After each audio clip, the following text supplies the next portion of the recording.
Genji 2 is an action game which is based on Japanese history. Being based on history, the stages of the game will also be based on famous battles which actually took place in ancient Japan. So here's this giant enemy crab. I listen to some of the album. Ding ding dong da da bing bing bong ba da ding. The music is so good. It's so good. Welcome to the Giant Enemy Crab Podcast. We're on a crab bag. And Hey. yeah, we're here because we talked about Expedition 33 before, and we just needed to talk about it again now that we've all completed it. This will be a complete spoiler discussion. We really wanted to talk about the story and the ending and the characters. So if you would go ahead and leave a like and a comment, we'd love that. And we'll introduce ourselves. I'm Fliz. I'm your host. I'm joined by Kylar. Hello. And Strider. Ingredients. And I guess the way we'll do this is we'll go through the story real quick in case anybody hasn't really listened or played the game, but still wants to know about it. We don't want to leave you totally hanging. So we'll just go through the story, no spoilers, up until spoiler territory. Then we'll mark that and we'll just move on from there. So, Strider, what is the intro and main setting to Clair Obscur Expedition 33? So the opening of Clair Obscur, it opens up with you taking the perspective of Gustave on the eve of an event that is known as the Gommage, which you quickly will figure out what it is in the prologue. But throughout the prologue, you basically get introduced to the setting, the city of Lumière, and what your goal is and what this event is. Because within 30-ish minutes, you find out that the Gommage is a yearly event where there is in this world there is a giant statue that has a number painted on it, and once a year that number is replaced, ticking down by 1 year. And when this happens, every one of the newly painted age is erased. And following this, anyone who is, on average, it's not exclusive to them, but 1 year below that, so in this case, 33 is painted. So everyone who's 33 is erased. So everyone who's 32 heads out on an expedition to try and stop this. And during the prologue, you're introduced your party and characters, and they celebrate the night of as basically a farewell celebration before they head out, because so far none of the expeditions have returned. So it's basically it's a do or die situation. For good reason. Some of them expeditions are stupid ass. What do you mean taking a giant Ferris wheel? The giant Ferris wheel one. I'll never get over that. What are you guys doing? How does that even work? Anyway, continue. So expedition makes landfall on what will become known as the continent, which is basically the rest of the world. And everything immediately falls apart because they are beset by someone who is significantly older than 33. They state that he has to be 50 or 60, but he immediately starts cutting down members of the expedition and disappears very shortly after doing this, before the expedition is beset by Nevrons, which are these creatures that exist in the world. They're mobs. Yeah, and bad guys you fight the whole time. Following this, Gustave is knocked unconscious, and before waking up in a different place, he wakes up in this basically almost serene forest, and he ends up traveling ahead, finding out that basically, as far as he knows, he's the only survivor. And he almost gives in despair and kills himself. But it turns out that he's not the only survivor, and regroups with another member of the expedition that survived, Lune. And together, they make their way through the opening area, before eventually running into a note left behind by someone that basically gives them direction on where to go. So if they argue back and forth on whether or not to follow this advice or follow protocol, and they end up deciding that they need to follow this advice, which takes them to the next location, Flowing Waters. And here is where they start making their way through, where they eventually come across a door that leads them into what is known as the Manor, which becomes kind of a central area of the game. It's not quite a hub, but there's like connecting doorways throughout the game that will lead back here into different rooms in it. But I'll probably ask you about it later because I really didn't understand that situation, but we'll get to it.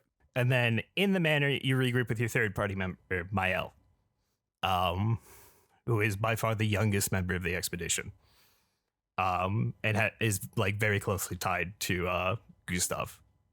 They basically consider each other's siblings. And then you run into it's the first time you meet the curator, who becomes he's just kind of like, he becomes your like resource upgrades character, but he also sticks around in your camp after this.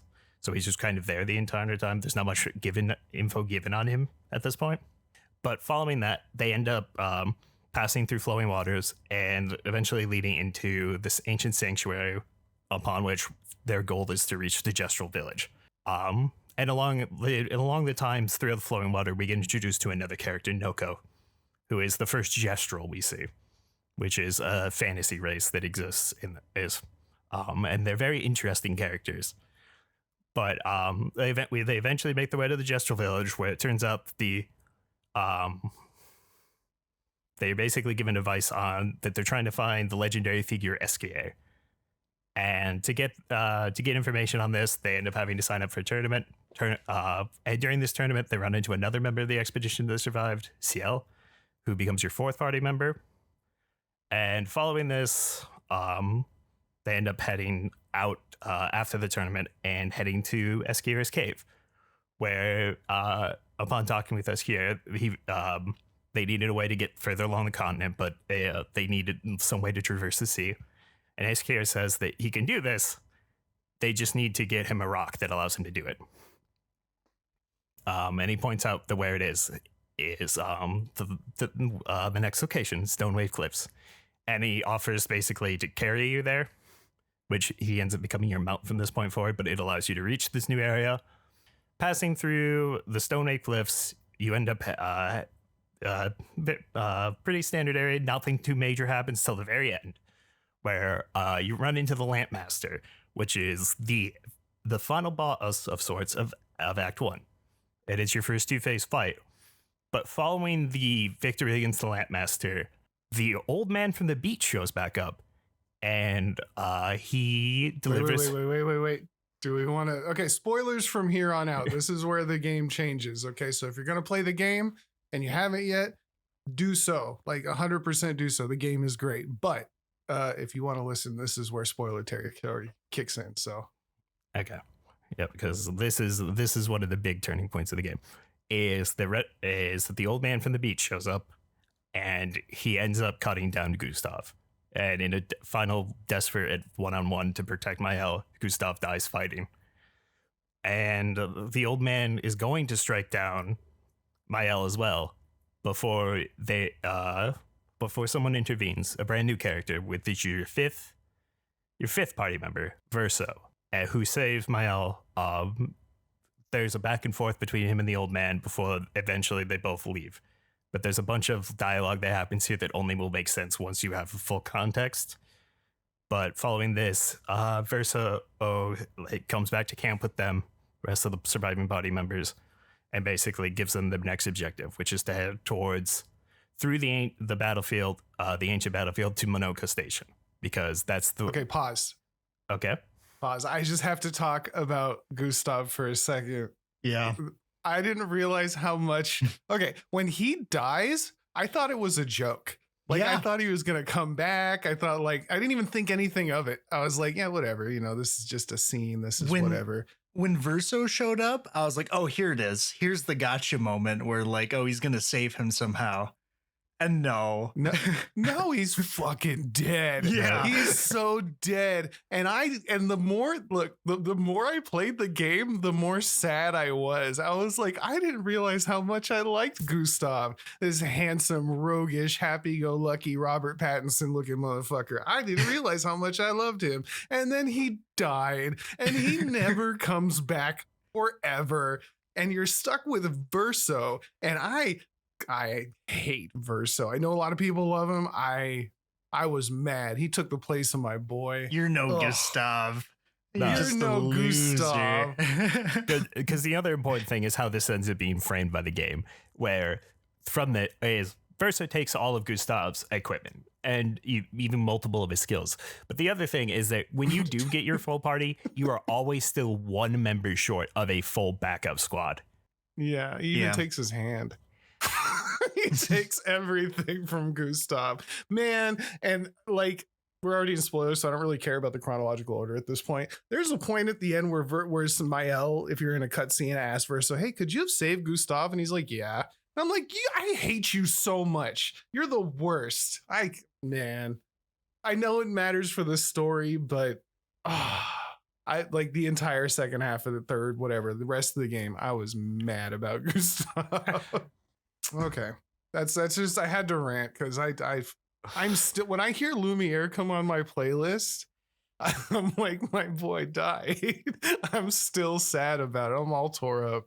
No, that moment like really hooked me where I was like, oh my gosh, that is, I was not expecting that from this game, for them to just kill like my main character, especially because like it's such the writing in the game is so important. It's such like an emotional and tries to get you emotionally attached to them so well. I thought like I was going to be in the long haul with like, this is me, like this is my guy, Gustave. This is who I'm playing as.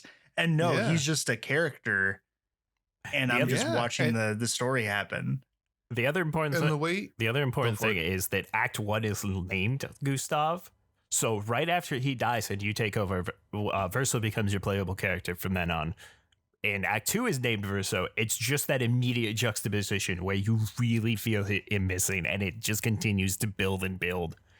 Yeah. That like he is gone. Yeah, it wasn't like some long drawn out death either. Like he just gets blasted, blood splatters everywhere, and he's just done. And they have to like move on because they're still fighting Renoir. It got me. It was weird because like, look, I remember playing Final Fantasy VII. Spoilers if you've never played it, but Ares dies, and I was a little kid. I was crying.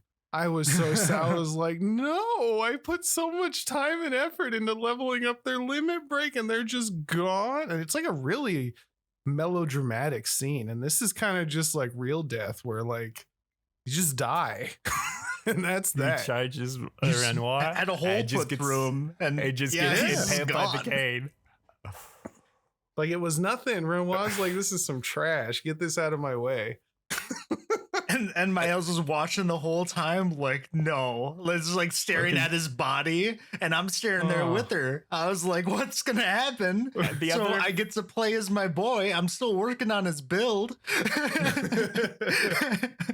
I knew he was gonna die as soon as. But the first thing that clued me in is, of course, the skill tree being locked, and no one else's is, except for their gradient attacks, which you'll find out later. The other thing that clued me in is one of the loading tips says that everyone's equipment has special effects. I'm like, oh no. I'm like, this is going to be a replacement situation, isn't it? And then the Stonewave Cliffs happens, and I'm like, oh no. I am surprised that you picked up on that because I saw all that same stuff and I was like, well, maybe Gustave unlocks a power later. Like, I did not think they were going to kill off. Like, Ares was a character, but she wasn't Cloud. You know what I'm saying? Gustave is your Cloud. I saw that too. And what I like, how I like thought it was going to go is I was going to unlock more trees because I figured Gustave was like the main character. Yeah. This is like what I see, but it's going to like, I'll be able to see more as the game goes on. That's why I didn't get any like red flags or anything. Yep. Another clue that ends up tipping me in is the fact that how one note his ability is. His mechanic, it doesn't interact with the rest of his skill set like the other characters do it. But that's much easier to pick up in retrospect. But it's like all of these things put together, and it's not the first game I've seen do this. And I was like, because there was literally another game I was thinking of when I was reading like the loading tips and everything. I'm like, this is going to be a blank situation referencing one of the other characters, and I was right. Well, bravo, because I was totally fucking blindsided that he was like, I didn't even like, I spent the next 30 minutes of the game like, when's Gustave come back? Like, I didn't even take it seriously until he never showed up again. I was like, fuck this game. Yeah, well, I thought it was gonna have different mechanics after a while because the story says that Gustave created the what is it called? It's Lumière converter. Yeah, the Lumière converter. Luminaire converter. The thingamabob. So I thought we'd find like more uses for it and his arm over time beyond just the lightning thing. And that's what I thought it was going to be, but no. Gone. Gone. Reduced to atoms. Reduced to flower petals. The fucking strike that strikes him down, also cutting the music out, hard stopping his theme.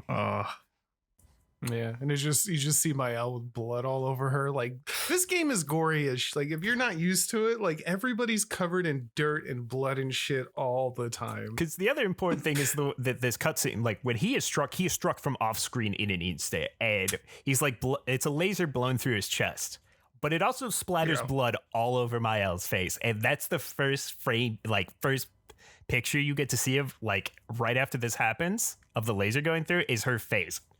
And the absolute look of horror, which really helps set everything in. But I still find it weird that I just had no idea. Like, I was kind of just like, yeah, whatever, keep going. Okay, when's he coming back? Okay, when's he coming? Like, Jacob, you watched like my whole playthrough, and I was just like, yeah, whatever. I'm just quietly waiting for it to set. So when's he coming back? Oh, we got this dick with his fucking dyed gray hair. Get out of here. All right, that's enough. I miss you, Gustave. You want me to continue from where we were in the story? Yeah, we'll just keep going. Following Verso joining is you end up having to make your way through the ancient battlefield, which is where a ton of the expeditions end up falling, or at least losing a good chunk of the members, because there's corpses everywhere.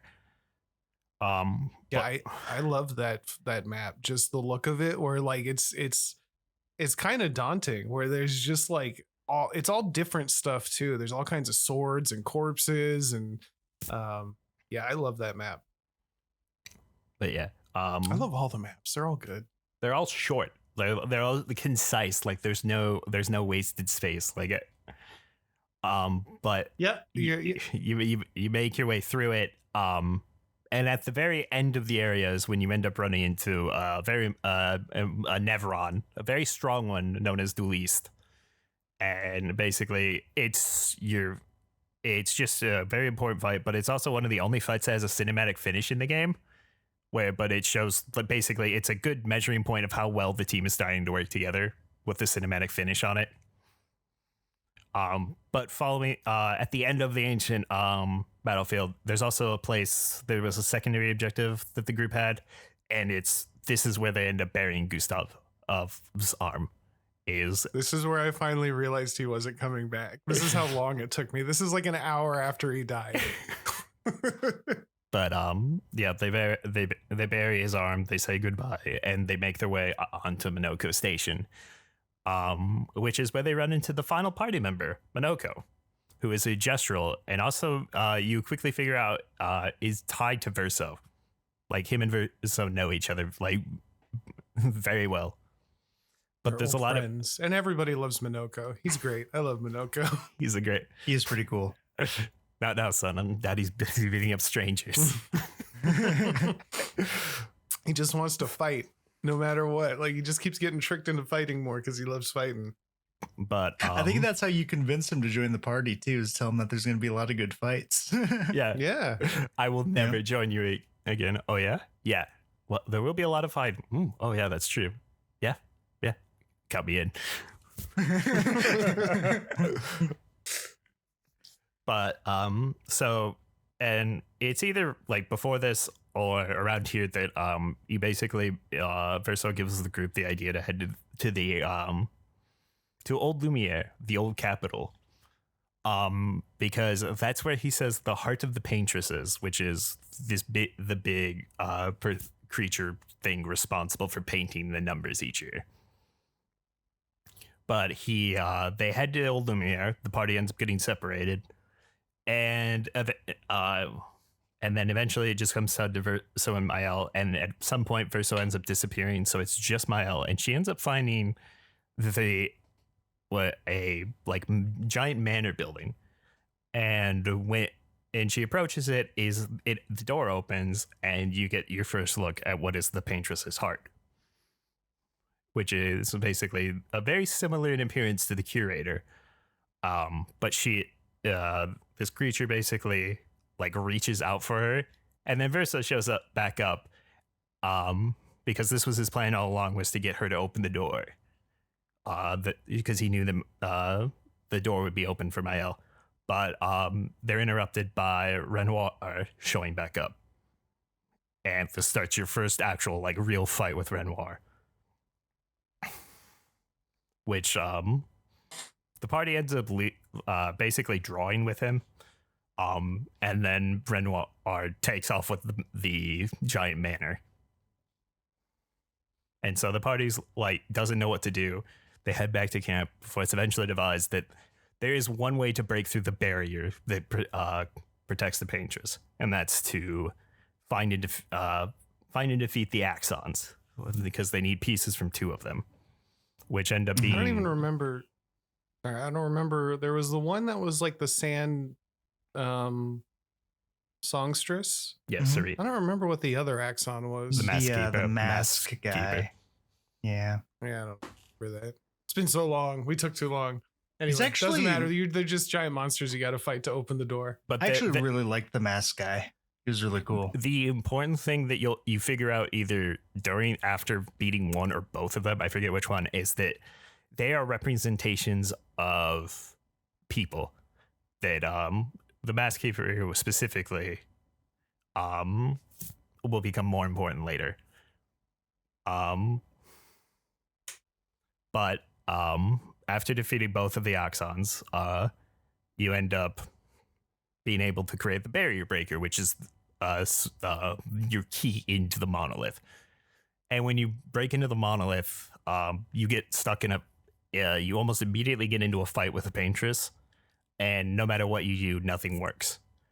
Before eventually the Paintress's heart shows back up. There's an important story event, but basically following this story event, you end up having to climb through the monolith. And upon doing so, you eventually run towards the very top. You run into one last encounter with Renoir, who drops one of the best themes in the entire game during this fight. But upon beating him, there is a very important revelation that happens because of what he says. So the curator shows up to save the party because they're about to be erased by Renoir. But then Renoir says to the curator, in reference to Verso, that this is all you have left of your son, which is the first indication that the curator is tied to Renoir and Verso in some way. But shortly after this, the curator and Maelle together defeat and erase Renoir. And then following this fight, you end up getting into the fight with the Paintress. And then upon defeating the Paintress, basically everyone celebrates, and they all head back to the capital, Lumière. And while everyone's celebrating, the camera pulls back to show Verso at the end of the docks, and he's reading a letter from his sister. And it turns out that the Paintress wasn't the one causing the Gommage every year. She was the one stopping it from happening in an instant. And now that she's been defeated, everything will be erased. And following him finishing reading this letter,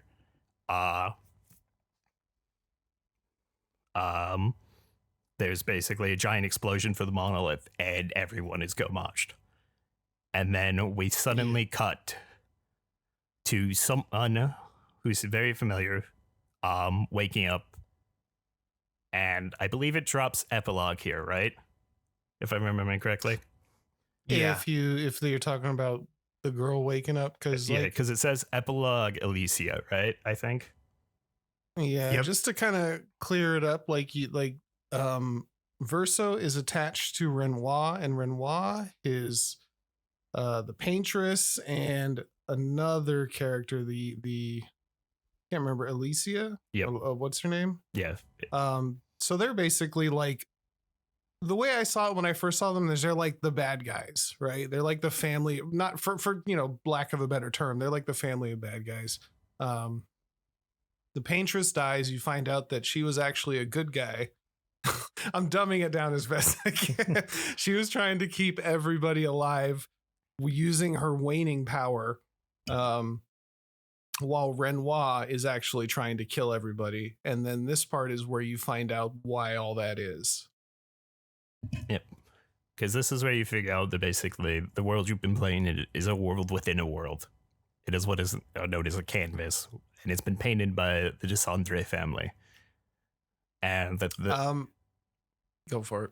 And the Dessendre family, it basically a bunch of the characters that we've seen so far, are basically painted copies of them. So there's two sets of very important characters.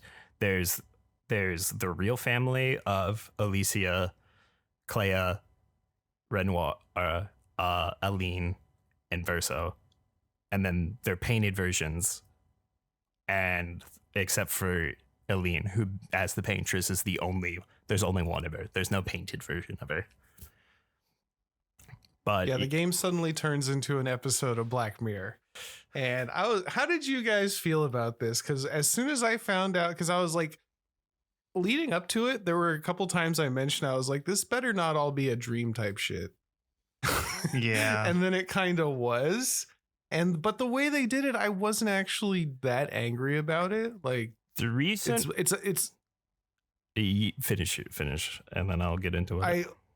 It was all a dream, or this was all virtual reality, or this was all a video game trope. I really hate. This is one of the first times I've seen it done where I was actually okay with it. Because to me, it's not really like it's a dream, because the important thing is that you basically can come and go. It's basically a higher plane of reality that certain characters can go back and forth, and they interact in a meaningful way. It doesn't hand wave it all away. The other what was I gonna say? I lost my train of thought. My original comment. That's fine. I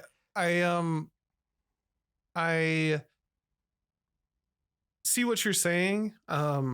And yeah, it's not all a dream. The main thing that got me is during the time that I was finishing this game and I got to all this stuff, we were watching the newest season of Black Mirror, and it was so reminiscent of all the does AI have a soul type stuff that was going on in all the Black Mirror episodes. Yeah. Because this family that paints technically is the real world. Inside the painting is Gustave and all the characters you've been playing as, which technically is just a work of art, but also contains part of a real person's soul. So it's not totally fake. Well, another big thing that proves to me that it's real in an important sense is that these creatures can completely have all their emotions, like a full set, same emotions, same feelings, same dreams that real people do. And they're capable of creating brand new things that didn't exist. Are they? Yes, the Lumière converter is the perfect example. Okay. Because that doesn't exist in the non-painted world. That's something that was invented only for this. And it's a way, that was completely Gustave's invention. So he came up with it, invented it on his own.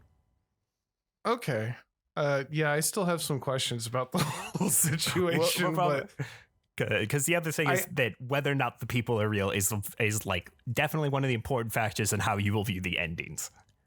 Yeah, I have some words about the endings, but yeah, I guess you find out that Alina. God, why do I not know her name? Who? It's been too long. Who are you talking about? The mother or the daughter?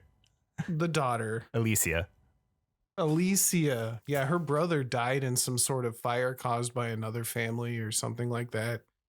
And so her family's just been grieving through this painting that he made when he was still alive, and her mom has been spending all her time in there, and her dad's trying to get her mom out.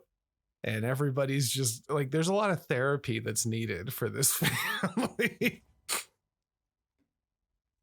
Yep.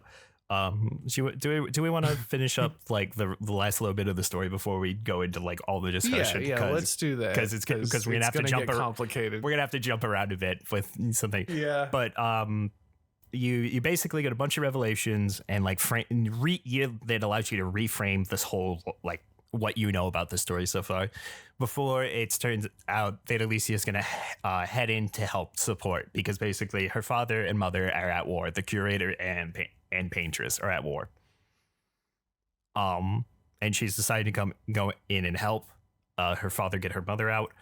When she goes in, she's basically completely overtaken by her mother's power and loses her memories and is born as one of Lune's creations, who you find out very quickly is Maelle, before the game eventually drops the epilogue act and then replaces it. Like you hear a rewind sound before it's replaced by Act 3,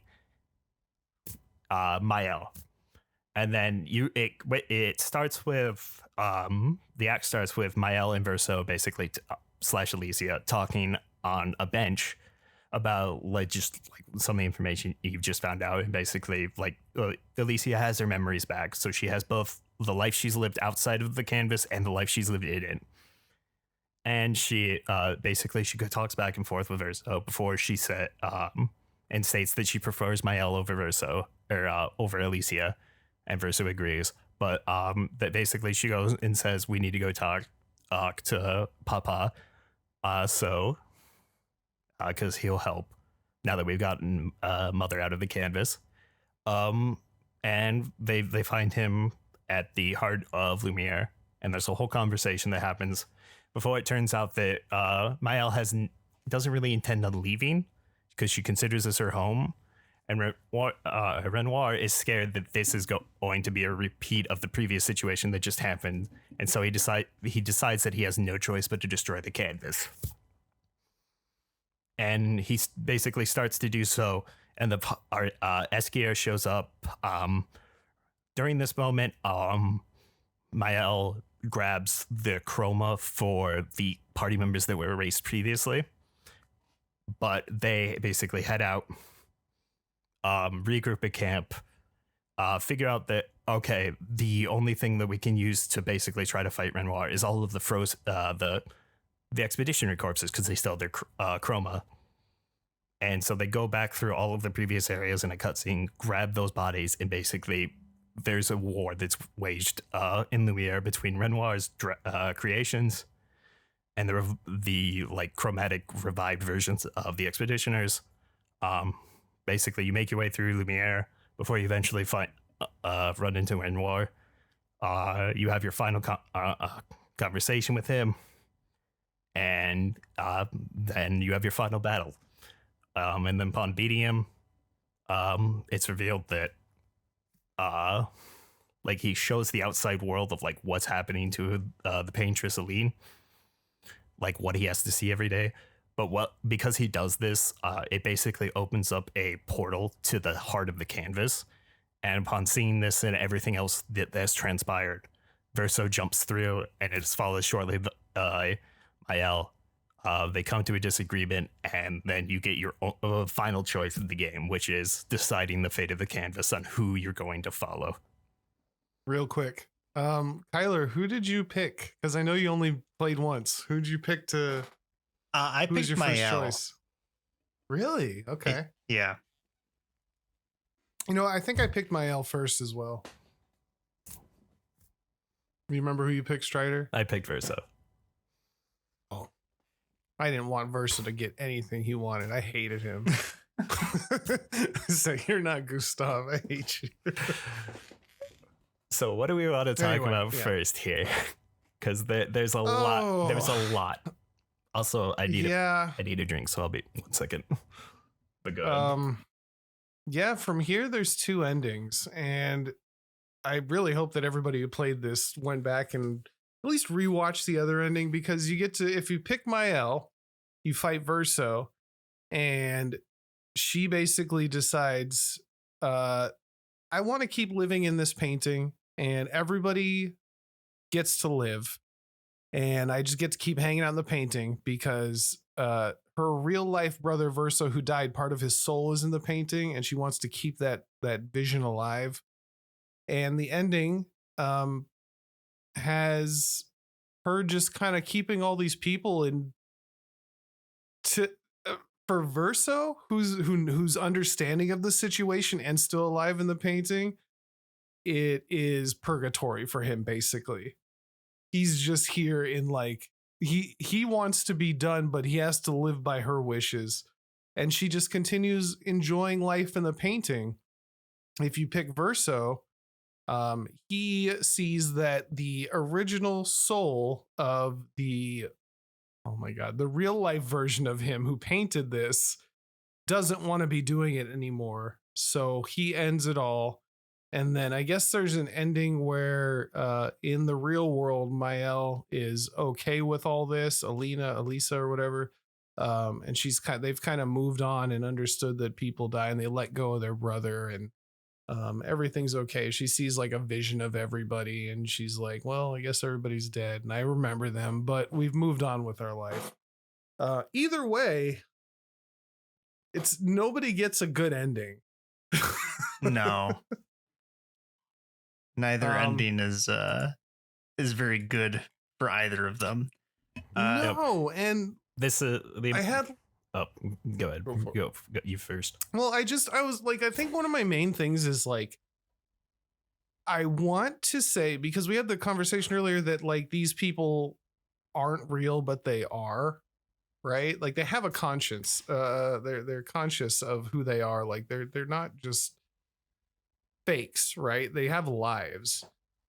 And in Maelle's ending, they all continue to live out their lives. And so these characters that you've grown to like continue to live out their lives. The expedition's over, everybody gets to, but it's not permanent, right? Like eventually Alina, oh my God. Is it Alina? Alina is the mother. Alicia is the girl? Alicia is the girl, Alina is the mother. Okay, Alicia. They get to live out I don't know how long they're going to get to live though. Like, cause time in the painting is slower than time in the real world. I don't know what the exact, how many days in the real world equals painting days, but it's definitely like they're going to be in there for decades, right? Just living their life, unaware to the fact that it's all fake. And I felt that was better, but I think that's mostly because I really like some of the characters and I wanted them to have a happy ending. Yeah. So the thing to me for that ending is the way it's framed and some of the like smaller details make me a little apprehensive of that ending. First is the very final, like the only jump scare in the game, which is the close up of Maelle's face at that ending, where you see the painter's mark, which is basically shown that she's already losing herself to the grief and isn't moving on and will drown in this painting. Well, I didn't see that part because I know being in the painting makes you crazy over time. It kills you. It kills you. And it basically how long you can last is based on how long is basically on how strong you are as a painter. And Alicia is like by far the weakest of the painters, besides maybe Verso, but you never really get to see Verso as a painter or any reference to them. But the other thing that's important for that ending is that because of what happens at the end of Act 2, like when the decision is made, is that most of Lumière, almost everyone in the canvas, like that is Aline's creations, the people are dead at this point. And one of the central themes that are like one of the central things that happened is like, it's referred to as the gestural by the gestrals. And that is like that the cycle of reincarnation that the gestrals go through means they aren't quite the same. Yeah. There's that. And then there's also the fact that when Maelle is trying to bring back the party members, is that Verso has to basically guide her through it. Basically that it's like, I forget the exact wording he is, but you basically have to bring out what the essence of who they are before you're able to like she's able to repaint them. And she's able to repaint them because she knows who they are. And she's very aware. But if you watch Maelle's ending, everyone who isn't like either a direct party member or a direct family member of the party member is one of 3 or 4 models. It's the exact same 3 or 4 people pasted over and over. She got lazy. She's like, I got my homies here. Everybody else is just background noise. Whatever. I think the reason I like that part, I just got to see my boy again, you know, even though I guess he wouldn't even be the same. That's the thing. It's like, because it's not exactly explicitly stated one way or the other, but from what I was seeing, like the way I viewed it is that like these aren't going to be the same people. Because same. Like, because either like I don't know how chroma works, but like people's essence is tied to like the chroma, which is the whole energy that the canvas uses. But basically, it's used back and forth. Like it's not explicitly stated. Like if too much time passes, can you still paint the same person back? Because Maelle was able to bring back the party members because she had the chroma before it was gathered by Renoir.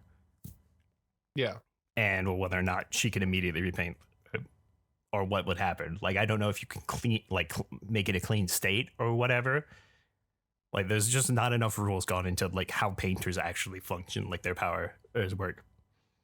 Yeah, they really left out a lot of the, like, they didn't explain it to a T on how things work. They left out a lot of information on purpose, I assume. Yep.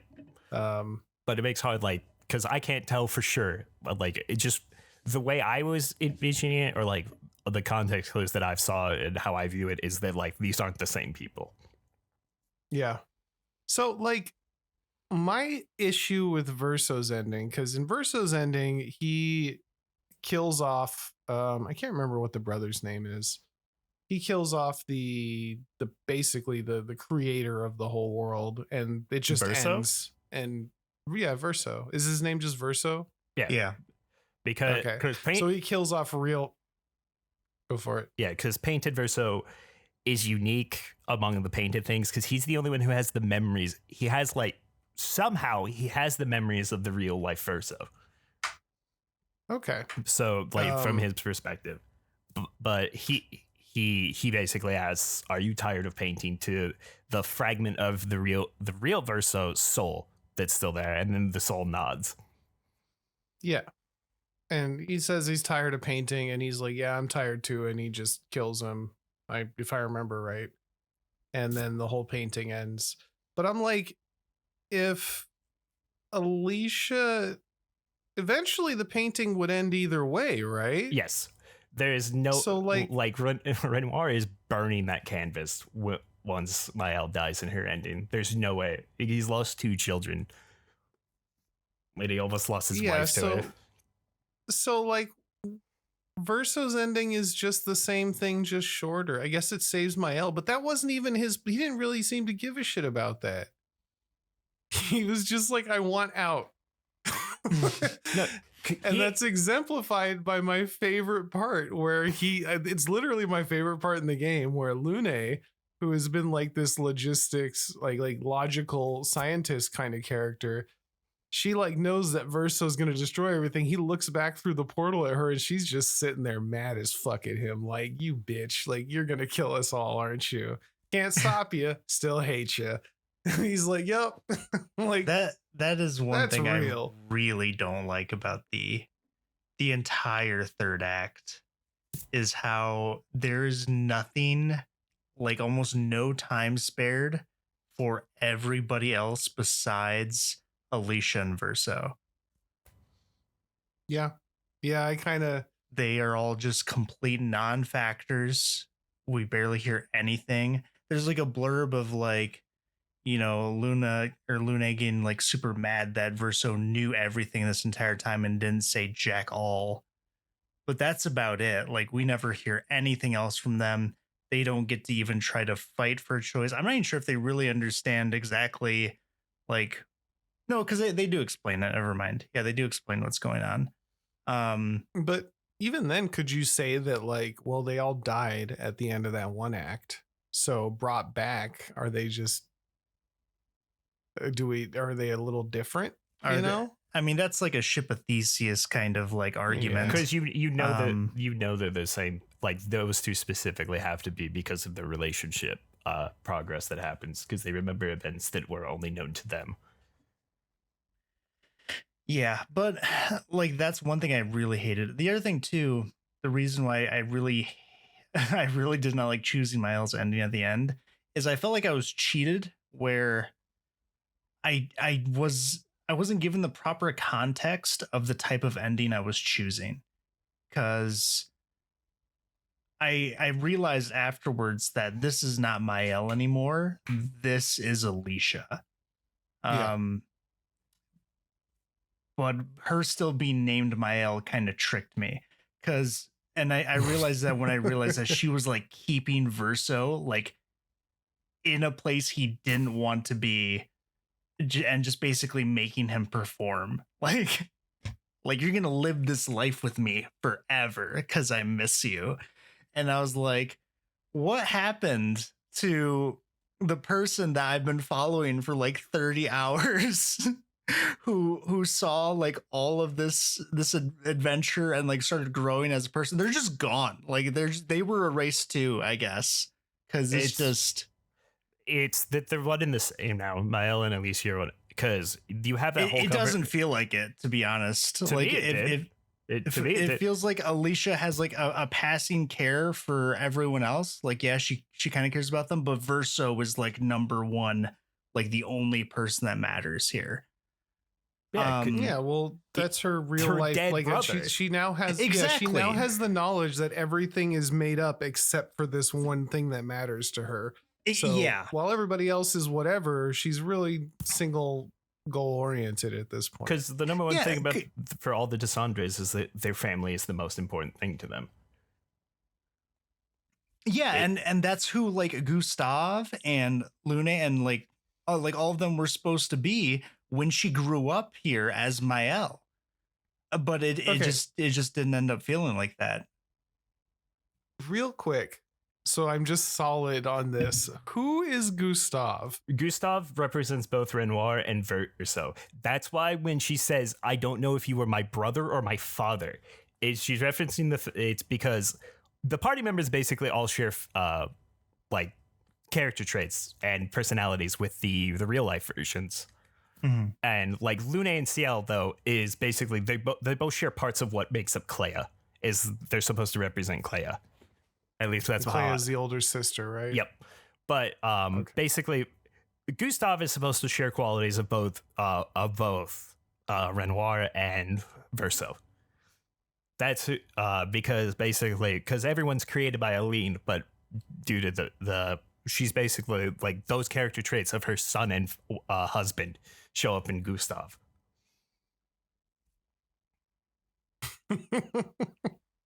Okay. I just wasn't totally clear on that.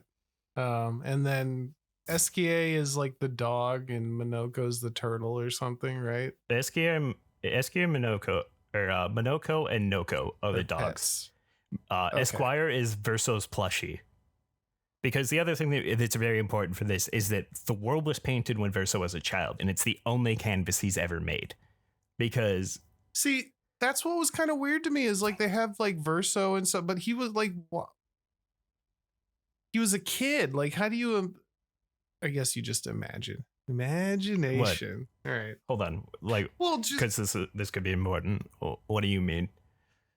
Well, okay. So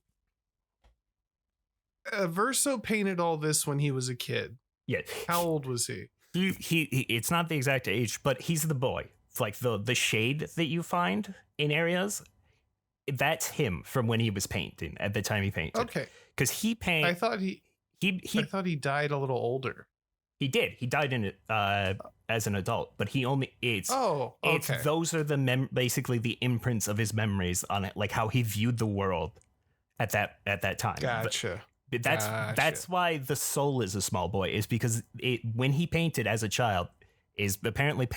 From the context I can gather, is that you leave a piece of your soul behind, and this is the only painting he's ever painted.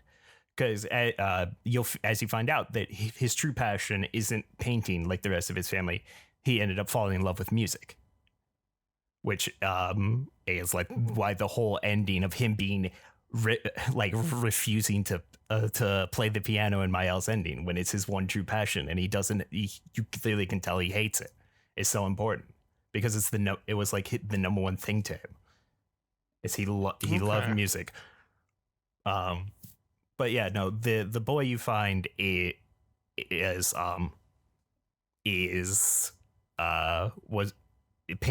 Verso, and he's the one who painted the Grandis and the oh god, what are they? The Grandis, what is Minoko? Gestrels, that's what they are. Gestural, yeah, and he painted the landscape, and he also was helped by Clair. Like Clair also painted like part of the world. That's why, like, if you look at the tower on the map, why there's that giant sea, it's because Clair also helped him paint half the world. And then Clair is responsible for the Nevrons as an adult, because that's the reason why you're killed by a Nevron is your chroma gets locked in your body. Is because Clair made that as a like to tip the scales in Renoir's favor. And then Aline is the one who's responsible for painting all of the people. Okay. I just kind of wish the game had gone more into, like, you're introduced to these characters and then you kind of got to piece it together. And it's not, because especially I beat the story and then I went back and did all the extra content. And if I feel like you should do the extra content first, because there's a lot of stuff. Yeah, the bunch of the extras. The game is not made that way. The game is made to beat the extra content first and then finish the story. From a context perspective, yes.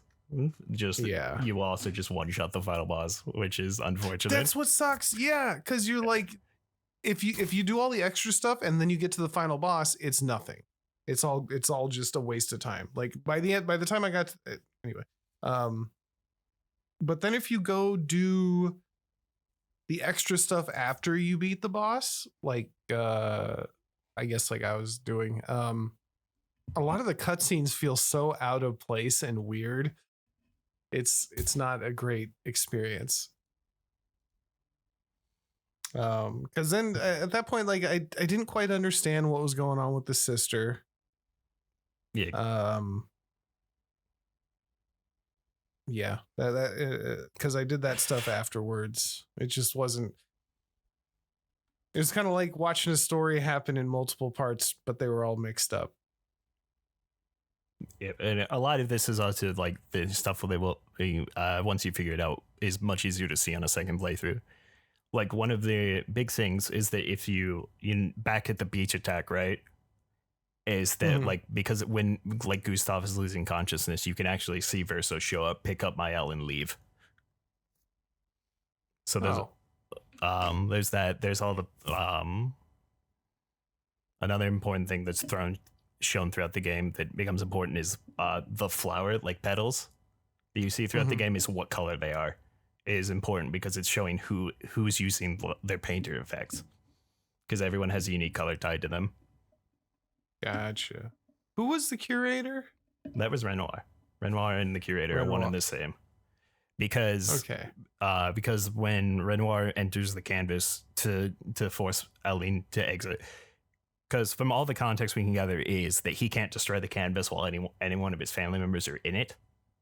So he has to force them to leave, and that's what causes the fracture and the destruction of the old capital. Okay. Oh, also in the beginning city, Lumière, like, is there, they keep mentioning the dome, but I never quite got a grasp of what that is. Are they just like locked to their city that they're in? I think it's just saying that like they didn't understand in this case like what the edges of the world are. Because I'm assuming that's what the dome is referring to is basically that like this is the entire area that encompasses the painting. And they didn't know exactly what that was. But I could be misunderstanding what the dome is. Yeah, according to the internet, we're not the only ones. Oh, I miss Gustave. But another thing that to me that was important about Verso's ending is throughout it is you don't really it takes him a while to figure out what his final decision is but the deciding factor for it is twofold to me. like where he decides that the canvas has to go is when he sees what the condition of his mother is after just entering that painting again for a short brief time, and the fact that Maelle lies to her to their father about what's going to happen. Yeah. And he even points this out that you lied, like the whole conversation before you have to choose, where like you lied to him, like you don't intend on leaving.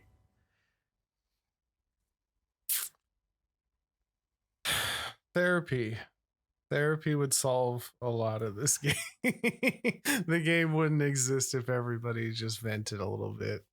Yeah, I mean that's why each of the family members is basically just is a different stage of the 5 stages of grief. Yeah.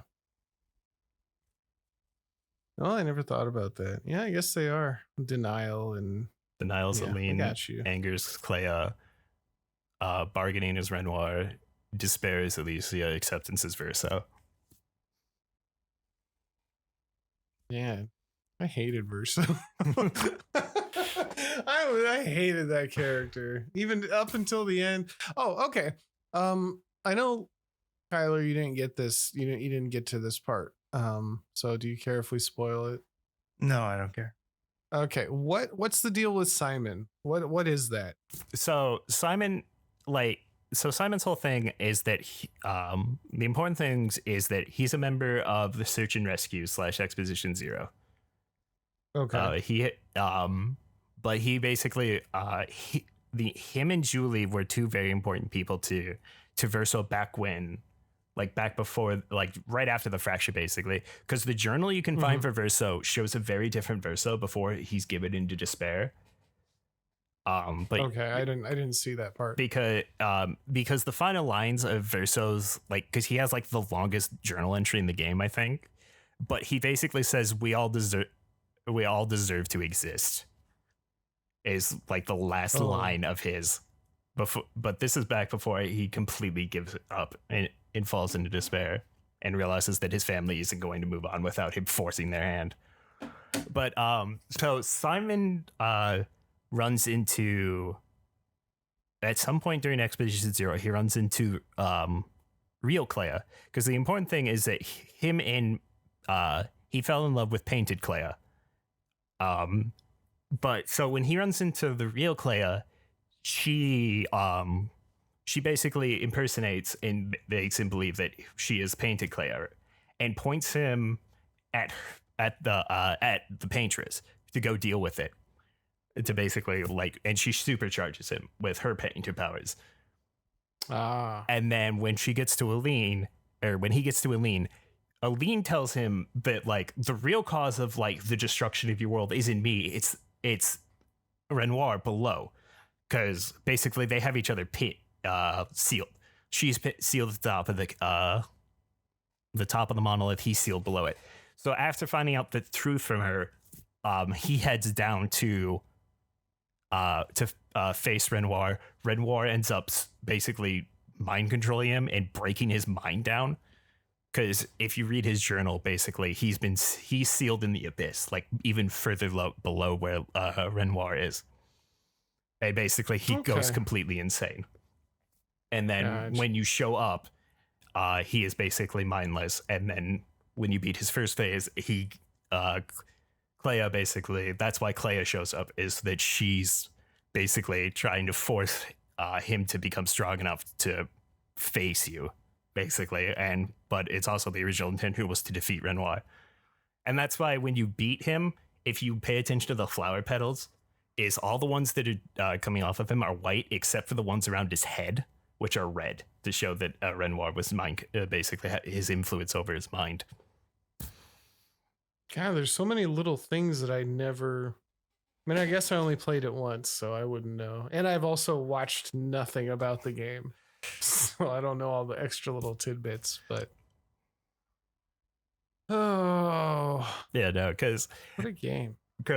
Like Verso's voice acting and Maelle's ending, where he just basically repeats, I don't want this life, I don't want this life, and is basically almost completely breaking down. That was one of my favorite voice acting moments in the game. but also just the juxtaposition between that of like Maelle refusing to let go of him, but honoring her painted version's wishes when she says to send her back to her family at the Reacher, and she obliges right in front of Verso. So he gets to, because Verso at this point, Verso by the end of the game can have seen basically his entire family die in front of him again, even after having the memories of having his real life, because he has the real life memories of him sacrificing himself to save Maelle. And then he sees that there's a chance, or that him giving up his life, like he still wasn't able to potentially save his family. So that's why I see him like giving, like the sacrifice he makes of destroying basically his world in a sense, and all of the people in it to save his family. I really like just the sacrifice he was willing to make. But at that point, he could have seen his older sister kill herself, his younger sister be erased by another version of his sister. His father was erased in front of him, and then he's also seeing his mother killing herself. And then he ended up having to kill his girlfriend back when she found out that he was immortal, which is who Julie was, as far as I can tell.